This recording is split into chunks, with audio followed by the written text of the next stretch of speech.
Hello everyone, so welcome again. कैसे हैं आप सभी लोग। आज हम लोग बात करने वाले हैं कि कैसे हम केमिस्ट्री सब्जेक्ट को टैकल करें आईआईटी जेईई मेंस और एडवांस सब्जेक्ट के लिए, मतलब एडवांस एग्ज़ाम के लिए।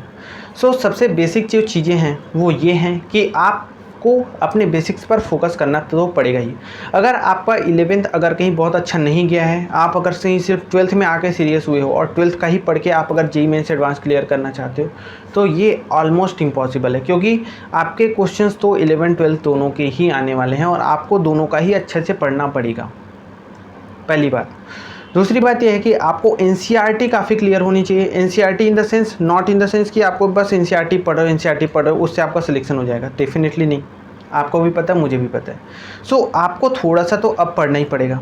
आपका एनसीईआरटी आपको गाइड करता है कि आपको क्या चीज़ें पढ़नी है, क्या चीज़ें नहीं पढ़नी है।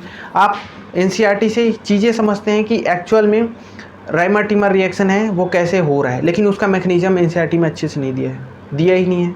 आपको उसको पढ़ना पड़ेगा, आपको राइमर टीमर रिएक्शन का मैकेनिज्म पढ़ना पड़ेगा, क्योंकि वो आपके कॉन्सेप्ट क्लियर करेंगे। और जब आपके क्वेश्चन आएंगे जेईई एडवांस में, जब आपको रिएक्टेंट देंगे, रिएजेंट देंगे, प्रोडक्ट पूछेंगे, तब आप वहाँ पर सिर्फ एनसीईआरटी के बेसिस पे आंसर नहीं कर पाओगे।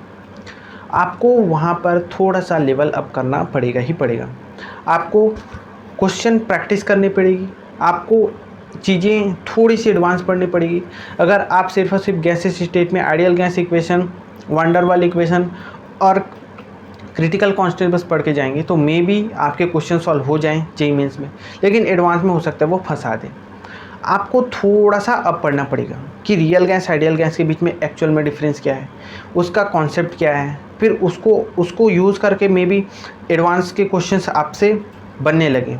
लेकिन सिर्फ अगर आप बेसिक्स सिर्फ और सिर्फ अगर कहीं आप थोड़ा सा एनसीईआरटी अच्छे से पढ़ करके आप एडवांस के क्वेश्चन करेंगे तो मे बी आपसे ना हो पाए।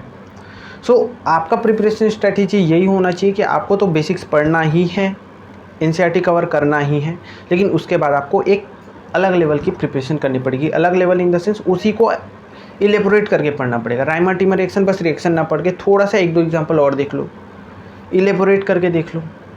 अगर उसी टाइप का रिएक्शन आ जाए तो आपको प्रोडक्ट बनाना आना चाहिए।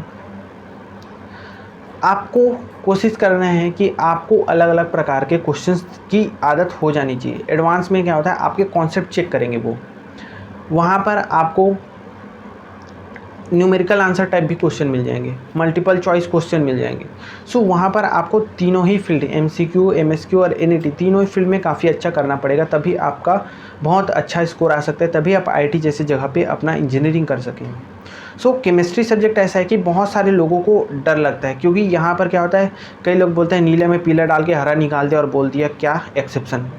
ऐसा होता है कई जगह, लेकिन आप अगर ये पर्सपेक्टिव बना के चलेंगे कि नहीं ऐसा ही होता है केमिस्ट्री में, मुझे नहीं पढ़ना है, रट्टा मारने वाला है, तो डेफिनेटली आपको ये बहुत ज़्यादा बोझ लगने वाली है।